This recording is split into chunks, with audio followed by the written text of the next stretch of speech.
Det ser så fucking mærkeligt. Men det er så underligt. Altså, hvorfor vil man lyve om sådan noget? Jeg ved det ikke, men han har heller ikke svaret mig. Skriver du seriøst stadig med ham?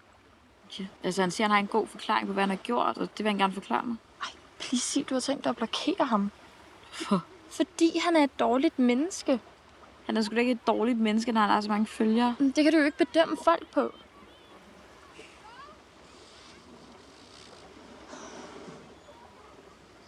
Vil du med og bade? Sofie. Ja, lige om lidt.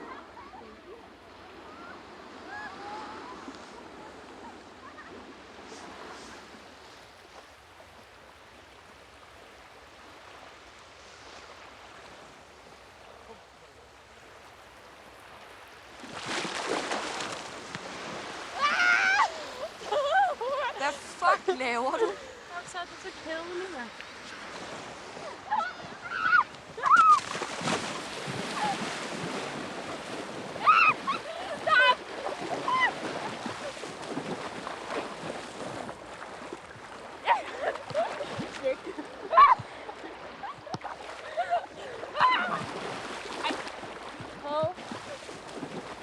Hvad så? Det er altså alt for koldt. Ej, bliv lige, kom. Jeg skal alligevel lige se, om Niklas har svaret.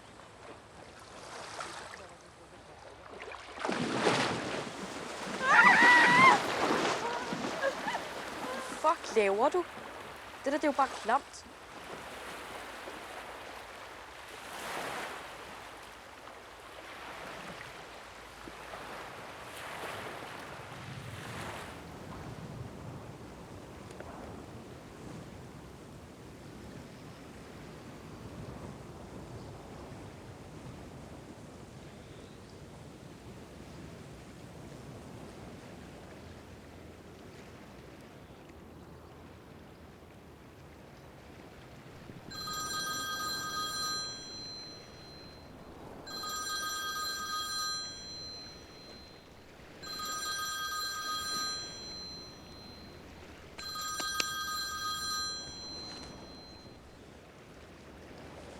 Hallo? Ja, hallo, Niklas. Hvad? Ja, Clara er ikke kommet hjem. Har du set hende? Nej, jeg har ikke set hende. Hvor har du været? Jeg har sovet sent hos Sofie. Prøv at jeg bliver nødt til at løbe. Jeg er sikker på, at hun er hjemme om lidt.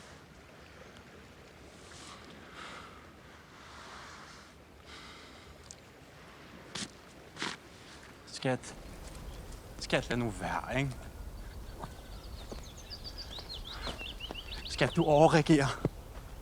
Prinsesse. Stop med at kalde mig, jeg gider dig ikke mere. Prøv, jeg lavede en fejl, okay? Altså, tilgive med hinanden. Er det ikke sådan noget, kærester gør? Jo, det er sådan noget kæreste gør, men ved du, hvad de ikke gør? De bliver ikke ved med at lyve eller være utro. De siger ikke, man er i familie. Og de gemmer helt sikkert ikke den anden for hele verdenen. Prøv, jeg synes altid lidt, det er min skyld, at der er flere følgere i at være single. Skal vi snakke om det her igen? Prøv, Niklas, du siger ikke bare, at du er single. Du opfører dig seriøst som en.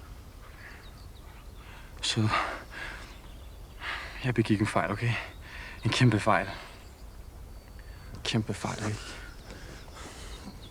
Prinsesse. Nu stopper du. Du er fucking syg i hovedet. Du er lige så syg i hovedet som din far. Jeg er ikke som min far. Jo, du er.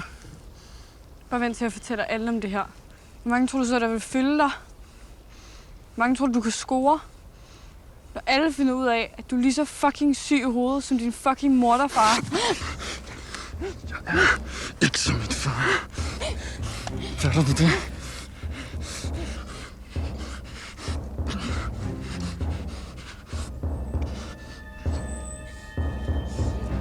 Sig, jeg ikke er som min far. Sig det. Sig det!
Hvad så? Skriver du med Niklas? Ja, blandt andet.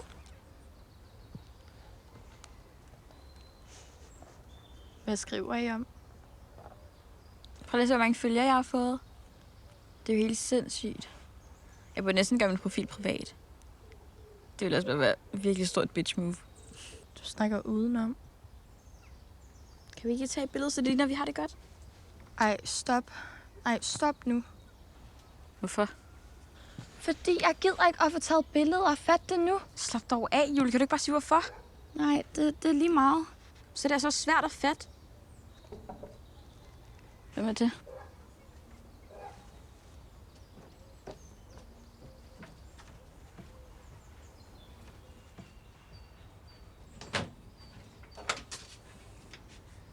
Hej. Hey. Jeg vidste ikke lige, hvor jeg skulle tage hen. Hvad er der sket? Jeg har slået op med Clara. Må jeg ikke lige komme ind? Hvorfor skrev du ikke bare, at jeg havde slået op? Jeg vil hellere sige det face to face. Så jeg slået op, og der er ikke lige andre, du skal fortælle mig om? Nej, hvorfor? Fordi, Niklas, du kyssede mig, mens du havde en kæreste. Og jeg skal være sikker på, at du ikke er en fuckboy, der gør det samme mod mig. Jeg ville ønske, du kunne se, hvor undermanipulerende hun har været over for mig. Altså, du så selv, hvordan hun stalkede mig den der dag, ikke? Og hun skulle hele tiden vide, hvor jeg var, hvad jeg lavede, hvem jeg var sammen med. Det er ingenting i forhold til, hvad hun ellers har gjort. Hun virkede også lidt mærkelig. Hun var fucking sindssyg. Der med dig, der gav det helt bare lidt bedre mening. Men jeg fik endelig sagt fra over for hende, og det hjalp du mig med. Så tak. Altså, hvis du lover at droppe de der hemmeligheder, så kan vi nok godt prøve igen. Jeg lover. En anden ting. Må jeg egentlig ikke lige tage et kort bad? Altså, som du ser ud, så vil jeg tage et langt et. Der er et badeværelse derude.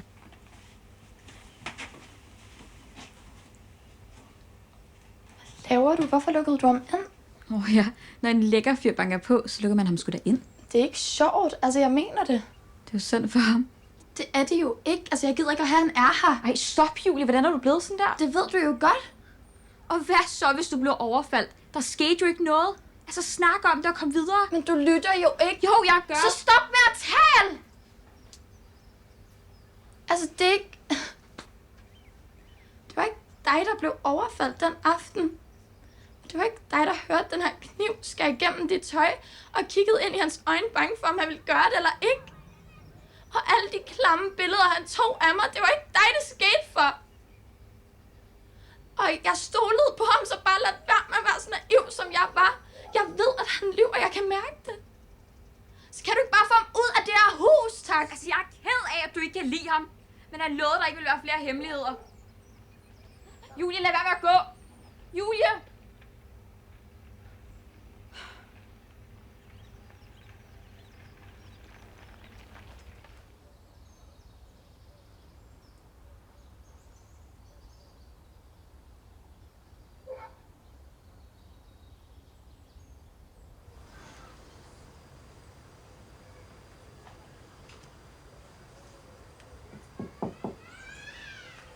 Det her var lige der, jeg kunne finde min fars skab. Tak så. Det er perfekt.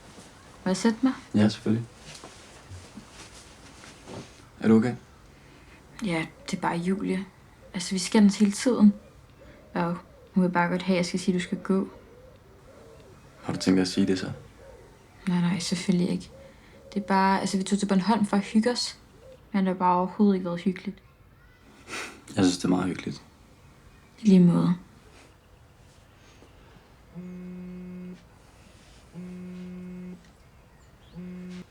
Hvem er det? Det er lige meget. Ej, det har seriøst været den mærkeligste ferie nogensinde. Altså, jeg aner ikke, hvad jeg laver med mit liv.